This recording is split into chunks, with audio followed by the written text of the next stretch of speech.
Bonjour à tous. Aujourd'hui, je vais ouvrir un petit peu le débat sur un thème qui m'est cher, à savoir le révisionnisme et encore plus dans l'histoire antique, un thème que je maîtrise un petit peu.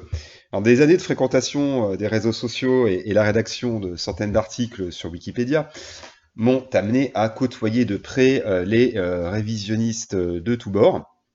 Alors, je ne parlerai pas ici du sujet éminemment casse-gueule du révisionnisme contemporain, surtout à propos des génocides arméniens ou juifs, ou du fait que certains parlent systématiquement de génocide pour qualifier les massacres liés à la colonisation, hein, même si la volonté d'éradiquer telle ou telle tribu ou peuplade a pu évidemment exister.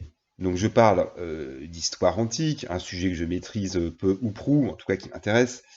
Donc je ne veux pas faire de fixette sur le révisionnisme racialiste, hein, mais ce thème est devenu une véritable mode que j'entends déconstruire à coup de logos. Alors, premier thème, les Parthes sont des Perses. Alors, petit rappel historique quand même, parce que c'est peut-être un sujet qu'on maîtrise moins, c'est que les Parthes, un peuple de farouches cavaliers nomades, hein, qui a fait tant de mal aux Séleucides puis aux Romains, appartient en fait à la grande famille des Scythes, donc les Scythes habitaient les peuples, les steppes, qui habitaient donc les steppes d'Asie centrale, d'une région allant de la mer Noire à la mer Caspienne. Et d'ailleurs, les Scythes sont à l'origine de la légende des Amazones, hein, donc des femmes guerrières. Alors en fait, les Scythes, c'est un terme générique, un petit peu à l'image d'ailleurs du terme des Celtes. En fait, ils sont constitués de nombreuses tribus, dont les Sakas, les Massagettes, les Daïens et les Parnis. Et donc ces derniers, les Parnis, ont donné les Parthes du nom en fait de la Parthie, qui est une satrapie de l'ancien empire achéménide. Donc les Parthes ont conquis la Perse et la Mésopotamie à partir du IIIe siècle avant Jésus-Christ, aux dépens des Séleucides.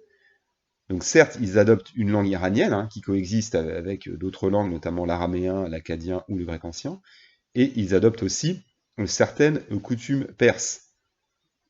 Mais du coup, un gros raccourci, nombre d'Iraniens actuels estiment en fait que les Parthes sont ni plus ni moins que des Perses.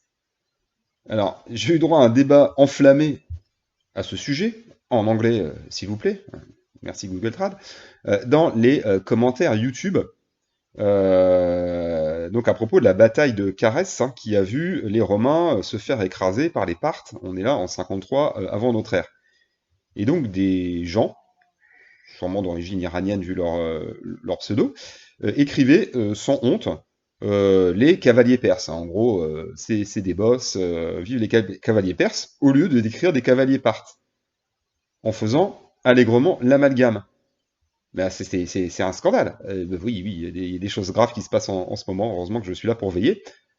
Alors bon, bah, moi j'ai évidemment rétorqué de manière argumentée que non, non, les Parthes sont des Parthes, ou en tout cas appartiennent à la famille des Scythes, et c'est pas des Perses.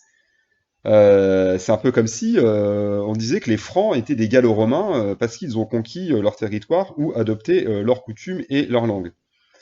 Alors évidemment, j'ai eu tôt fait de me faire traiter de manière plus ou moins polie d'ailleurs, mais vite fait bien fait, en faisant voilà, lyncher, parce que j'ai eu la honte de dire que les Parthes n'étaient pas des Perses.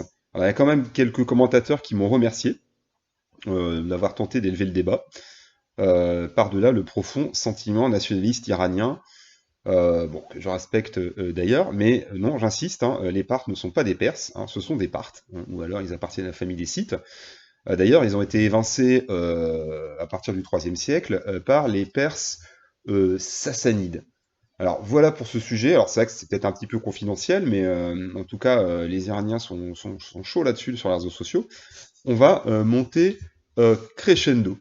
Alors, deuxième thème, Alexandre le Grand n'est pas évoqué dans le Coran.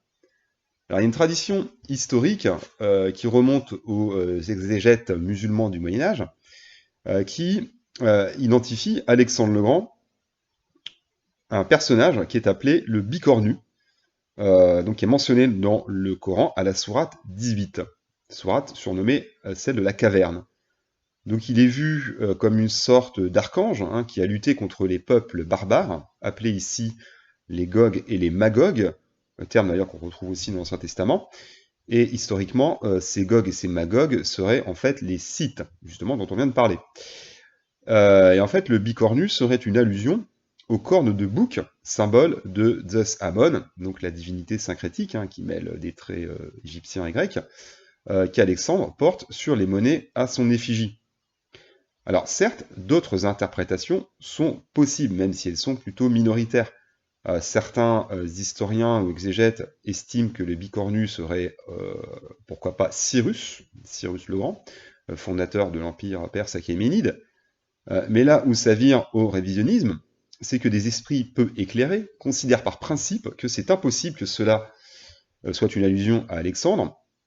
Alors, je suis bien placé pour le savoir, parce que j'ai eu droit, il y a quelques mois, donc pendant le premier confinement, à un débat extrêmement tendu sur Wikipédia, dans le forum de discussion, hein, avec une personne qui arguait du fait, et je le cite, hein, qu'un sodomite, et oui, il a dit le mot, hein, il disait qu'un sodomite ne pouvait pas être mentionné dans le Coran. Bon. Avec en prime les arguments habituels, hein, du genre les Blancs ont réécrit l'histoire. Alors c'est parti tellement loin en insulte que le gars, quand même, j'ai fini par faire un signalement parce que ça partait vraiment, vraiment loin, là, ça devenait un petit peu des menaces et tout. Pourtant, j'étais assez posé dans ma manière et assez respectueux de. Voilà. Bon, en tout cas, le gars a réussi à se faire bannir de Wikipédia, faut quand même le faire. Hein, son pseudo et son IP a été banni quand même, c'est allé assez loin. Alors j'ai même fait un compte-rendu complet de cet épisode malheureux, mais bon, par souci d'apaisement, il y a quelques semaines, j'ai enlevé cette vidéo de YouTube, même si j'assume mes propos.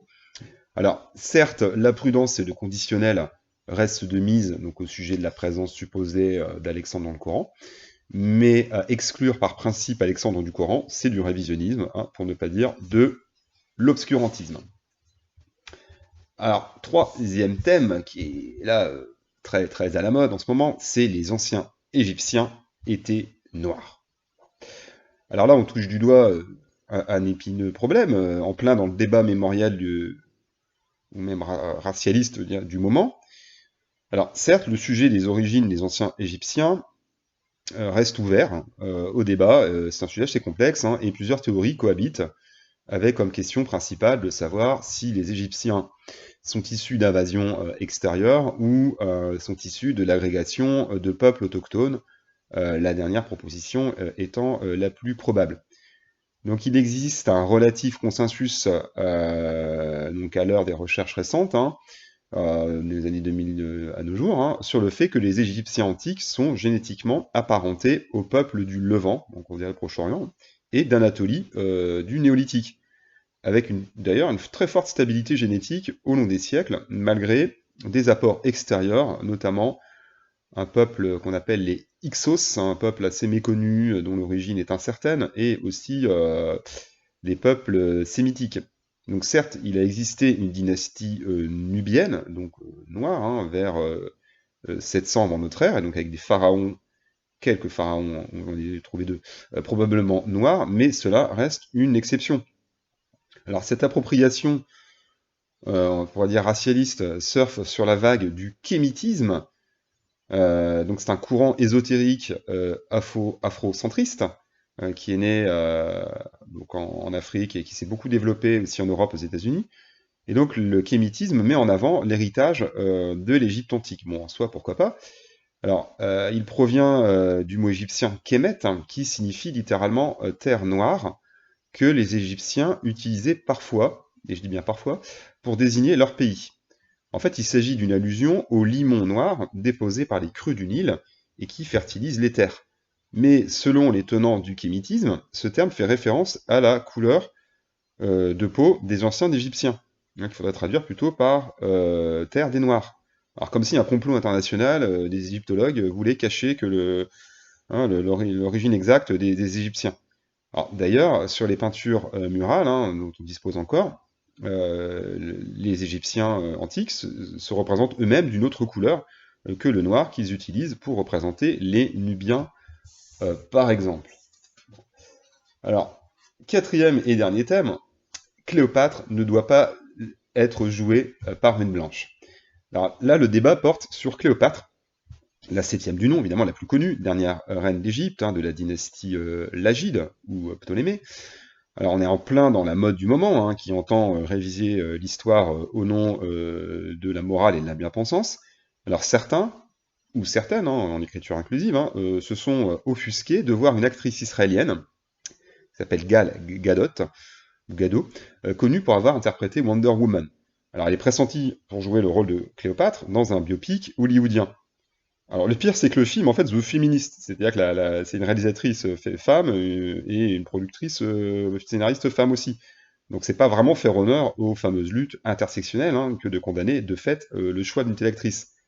Alors j'imagine que ces personnes auraient voulu voir une actrice d'origine africaine, comme pour le Achille de la série 3, hein, sur Netflix. Oui, oui, vous avez bien entendu. Achille, la quintessence du héros indo-européen, joué par un black. Bon, ce serait comique si c'était pas tragique, hein.